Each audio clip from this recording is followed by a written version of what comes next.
Hello! Kiva nähdä sut täällä mun kanavalla ja tänään meillä on taas yksi uusi Sour maistettavana. Mä sekoitin tän aikaisempaan Souriin, sillä tää on makeampi versio ehkä siitä aikaisemmasta. Joten tää on kans Coolheadin tuote. Tämän näköinen puteli. 5% ja Party Smoosh. Ja se toinen oli Blizzard. Oliko se Blizzard? Joku sellainen Blizzard Smooth. Niin se oli siis todella raikas, hapan, niin kuin sellainen sitruksinen. Ja tämä on taas Candy Sour.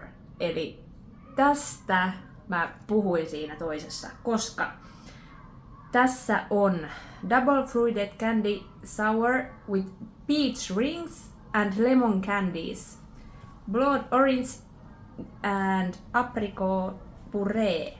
Elikkä tässä on nyt niitä persikka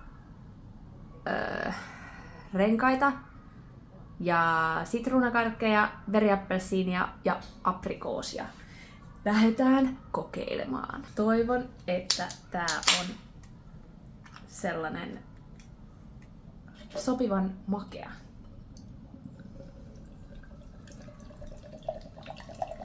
Koska tää on candy, niin mä odotan tältä sitä.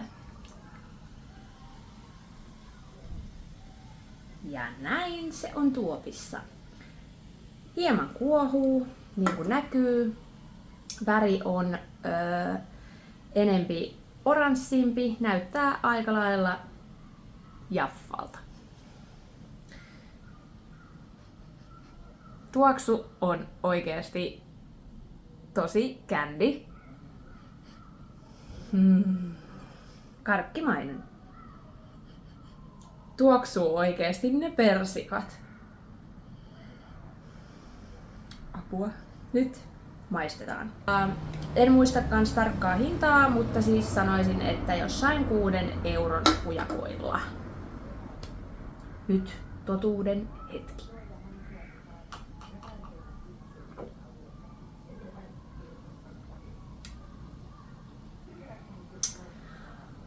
Oh my god. Jos sä tykkäät persikoista, you gonna love it. Siis tää maistuu persikoille.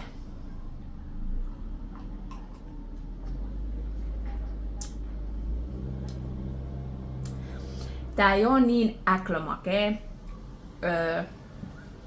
mitä ehkä normaalisti candy sourit vois olla. Mut toi persikka tekee sen makeuden tähän juomaan, koska tää maistuu oikeesti ihan kun sä söisit sellaista säilykepersikkaa, niin sanotusti. Ja tässä oli myös veriappelsiini ja sitruuna, mikä tuo just sitä raikkautta tähän. Ja just sen takia tää ei oo mikään semmonen äklömakee, että jos et sä tykkää makeesta, niin suosittelen silti testaamaan tätä, koska tää on oikeesti todella hyvä.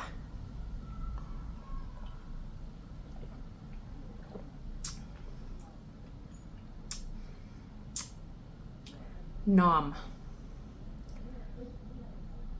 Siis mä sanon. Oh my days.